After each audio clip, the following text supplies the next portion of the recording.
Hello friends, welcome back to my channel M Anpala vlogs. तो दोस्तों कैसे हैं आप सभी। आई होप आप सब बहुत अच्छे होंगे, मज़े में होंगे, खुश होंगे। तो दोस्तों हमारे संत कबीर जी ने क्या खूब कहा है, काल करे सो आज कर, आज करे सो अब, पल में परलय होएगी, बहुरी करेगा कब। तो समय सभी के लिए बहुत ही महत्वपूर्ण होता है।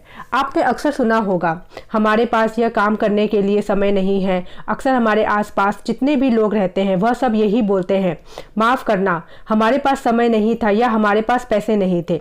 मतलब सबसे बड़ी बात यह है कि हर कोई आपके आसपास शिकायत करता हुआ दिखाई देता है, लेकिन अगर आप सब चीज़ समय पर छोड़ दें और बस मन लगाकर मेहनत करें तो आप सब कुछ प्राप्त कर सकते हैं। समाज में सभी प्रकार के प्राणी रहते हैं, परंतु समय कभी किसी के साथ भेदभाव नहीं करता। समय सभी के लिए समान रहता है। अतः अमीर हो या गरीब, सबको समय की कदर करनी चाहिए। अपना काम समय पर खत्म करना चाहिए। अगर आलस करेंगे तो समय निकल जाएगा। फिर हमारे पर सिर्फ यही कहावत लागू होगी कि अब पछताए होत क्या, जब चिड़िया चुग गई खेत। अतः हमें समय के महत्व को समझना होगा और उसका सही सदुपयोग करना सीखना होगा।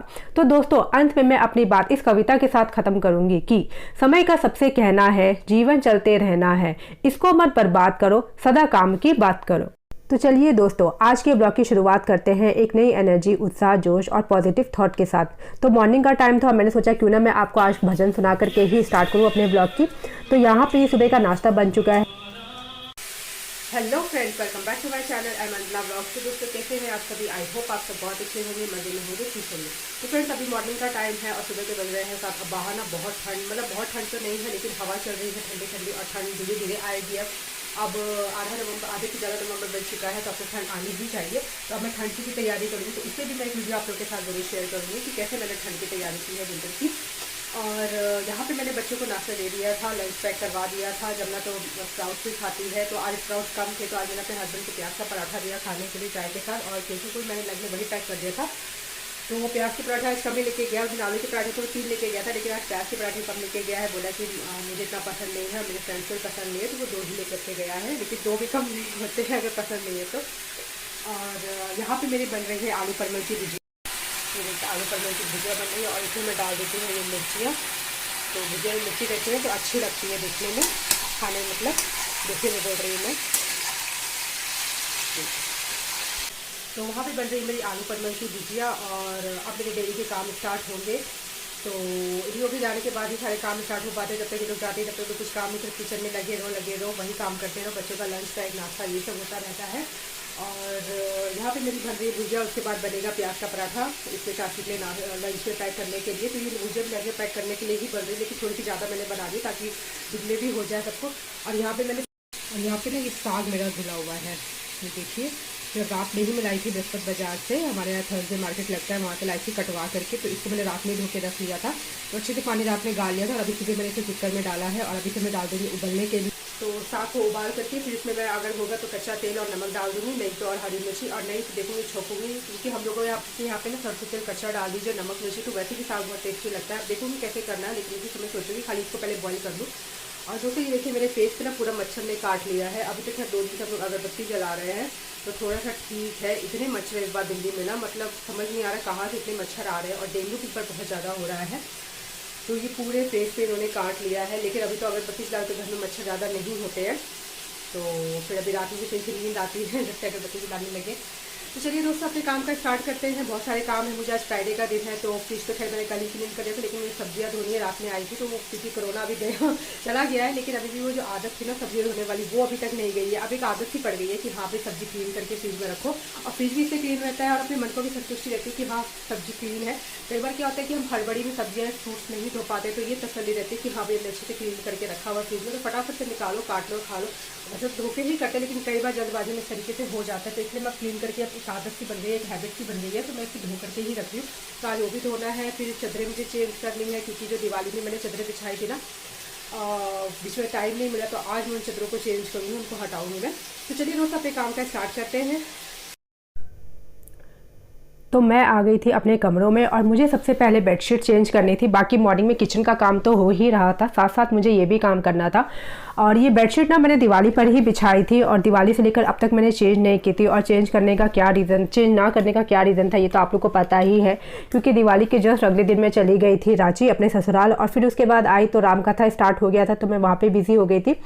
तो और मैं थर्सडे फ्राइडे को ही बेडशीट चेंज करती, तो मैंने सोचा चलो इतने दिन बिछा ही हुआ है, अब बिछने तो मैं फ्राइडे को ही बेडशीट चेंज करूँ, क्योंकि उसी दिन मैं इसे धो भी देती हूँ। तो यहाँ पे मैंने दोनों रूम के कमरों की बेडशीट चेंज कर दी थी। और ये बाहर कमरे की तो बेडशीट वैसे ही बहुत गंदी होती है, क्योंकि यहाँ पे ना जमुना को ऑयल लगता है, तो इस चलते वो थोड़ी सी गंदी हो जाती है, तो उसको भी मैंने चेंज वेंज कर दिया था। और मेरे अंदर वाले रूम में जो बेड है ना उस पर गद्दा बिछा हुआ है, और गद्दा इसलिए बिछा हुआ है, यहाँ पे तो मैट्रेस है उसमें गद्दा, और गद्दे पे ना इसलिए बिछा रखा है क्योंकि हमें ना गद्दे पर ही सोने में आराम लगता है, मैट्रेस पे सोने पे ना पूरी बॉडी में पेन हो जाता है, तो हम लोग मैट्रेस वाला गद्दा नहीं लेते हैं। और अभी मुझे अंदर वाले रूम में जो गद्दा बिछा हुआ ना मैंने नीचे के लिए बनवाया था, लेकिन उसको मैंने दीवान पे बिछा दिया। मैं देखती हूँ कब मुहूर्त निकलता है कि मैं नया गद्दा बनवाऊँ उस दीवान के नाप का, तो देखती हूँ कब निकलता है। हर साल सोचती तो लेकिन नहीं बना पाती, लेकिन इस साल देखती हूँ अगर मुहूर्त निकल गया तो बन जाएगा, नहीं तो फिर इस साल भी लटक जाएगा वो। तो फ्रेंड्स सारे बेडशीट चेंज करके गद्दे बिछा करके मैं आ गई थी किचन में, और यहाँ पे मैं इसके चाचू का लंच पैक कर रही थी। तो लंच में आपको जैसे पता ही मैंने प्याज के पराठे बनाए थे और अचार डाल करके, और ये आलू परवल की भुजिया थी वो डाल के मैंने लंच पैक कर दिया था। उसके बाद पराठे बनाने के बाद जो ऑयल बच गया था ना उसको मैंने इस तरीके के मैंने कंटेनर रखे हुए बचे हुए ऑयल के, तो उस कंटेनर में मैंने उसको डाल दिया। और यहाँ पे मेरी साग बन चुकी थी और एक तरफ दाल भी बन चुकी थी मेरी, दाल मैंने लगा दिया था, मतलब नहीं दाल बन चुकी थी। तो यहाँ पे मैं आ गई थी साग छौंकने के लिए। ऐसे मैंने सोचा था कच्चा तेल, नमक और हरी मिर्च डाल दूंगी, लेकिन फिर मैंने सोचा कि चलो कढ़ाई में थोड़ा सा तेल बचा हुआ था, क्योंकि जो भुजिया बनती है ना आलू परवल की, कोई भी भुजिया बनती है उनमें ऑयल बहुत ज़्यादा लगता है, खाने में तो बहुत टेस्टी लगता है लेकिन उनमें ऑयल ना काफ़ी ज़्यादा लग जाता है। तो इसीलिए कढ़ाई में थोड़ी तेल बच गई थी, तो मैं क्या करती हूँ भुजिया को साइड से निकाल देती हूँ, जो बचा हुआ तेल होता है उसमें कुछ सब्जी या फिर कुछ हम लोग उसमें कर लेते हैं। तेल थोड़ा सा बचा हुआ था ऑयल, तो उस पर मैंने साग छोंक लिया। और यहाँ पर मेरी दाल भी रेडी हो गई थी। दाल ना थोड़ी सी गाढ़ी थी, तो मैंने एक तरफ पानी गर्म होने के लिए चढ़ा दिया था, उबाल करके फिर मैंने दाल में पानी को मिला दिया था। उसके बाद सारी क्लीनिंग करने के डस्टिंग करने के बाद मैं आ गई थी बर्तन धोने के लिए। और ये कढ़ाई जो है ना मेरी थोड़ी सी जल गई थी, काली हो गई थी, तो इसी को मैं अच्छे से क्लीन कर रही थी। तो क्लीन करने के मैंने पहले क्या किया ना, इसमें सारा ऑयल निकाल दिया। ऑयल निकालने के बाद ना इस कढ़ाई को मैंने अच्छे से गर्म कर लिया। तो गर्म करने के बाद ना मैं इसको 2-3 बार मतलब अच्छे से जो सरफ था ना उसे रगड़ रही थी, तो बहुत हद तक क्लीन हो गई थी। और वैसे भी ये कढ़ाई ना ज़्यादा उतना मतलब क्लीन नहीं हो पाती है, ऐसी ही रहती है। और वैसे ही मेरे पास 2 स्टील की कढ़ाइयाँ हैं, लेकिन वो बड़ी बड़ी हैं तो मैं उनका ज़्यादा इस्तेमाल नहीं कर पाती हूँ। जब मुझे ज़्यादा क्वांटिटी में कोई चीज़ बनानी होती है तभी मैं उनका इस्तेमाल करती हूँ। एक तो इडली वाली कढ़ाई है और एक नॉर्मल जो स्टील विनोद की कढ़ाई है वो है। बाकी एक छोटी कढ़ाई मुझे स्टील की लेनी है, देखती हूँ वो कब ले पाती हूँ। बाकी ये कढ़ाई ना मुझे मेरी फेवरेट है ऑल टाइम। इस कढ़ाई में ना जल्दी जल्दी बन जाता है, तो कितना भी वो कढ़ाई काला है कुछ भी है ना, लेकिन मैं कढ़ाई ज़रूर यूज़ करती हूँ। नहीं मुझे यूज़ करना चाहिए मुझे पता है, लेकिन फिर भी मैं यूज़ करती हूँ। लेकिन इसको मैं रिटायर करूँगी, और जब मैं स्टील की कढ़ाई ले आऊँगी तब मैं इसको रिटायर कर दूँगी। खाली पूरी छानने के लिए कुछ भी ऑयली काम होगा ना तो उसी के लिए मैं इस कढ़ाई को रखूँगी। और यहाँ पर देखिए मेरे सारे बर्तन क्लीन हो गए। तो बर्तन क्लीन करने के बाद ना मैं हमेशा अपना सिंक क्लीन कर देती हूँ।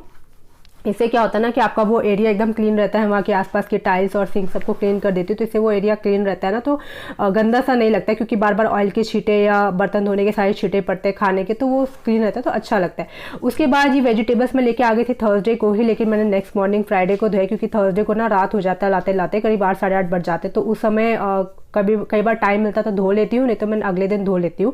ज़्यादातर मैं कोशिश करती हूँ कि रात में ही धो लूँ, लेकिन कभी कभार थक जाते हैं तो नहीं मन करता तो मैं नेक्स्ट मॉर्निंग धो लेती हूँ। वैसे भी अभी विंटर का टाइम है तो उतना टेंशन नहीं होता है। तो यहाँ पे इन वेजिटेबल्स को धोने के लिए ना मैंने इनमें पानी में हल्का सा गुनगुना पानी करके उसमें नमक डाल दिया था, और सारे वेजिटेबल्स को 5 मिनट के लिए पानी में छोड़ दिया था। उसके बाद 5 मिनट छोड़ने के बाद ना मैंने सारा पानी निकाल दिया था सिंक में से, और फिर उसके बाद मैंने इसको अच्छे से क्लीन वाटर से चलते हुए नलके के पानी में इनको अच्छे से क्लीन करके फिर मैंने इनको टब में रख दिया था पानी गड़ने के लिए। और पानी गड़ने के बाद ना अच्छे से सूख जाने के बाद फिर मैंने इनको फ्रिज में रख दिया था। तो फ्रेंड्स आज के ब्लॉग का यहीं पर ही एंड करती हूँ। अगर आपको मेरा ब्लॉग अच्छा लगा हो तो लाइक कमेंट शेयर करना ना भूले, और मिलते हैं नेक्स्ट वीडियो में। तब तक के लिए बाय बाय।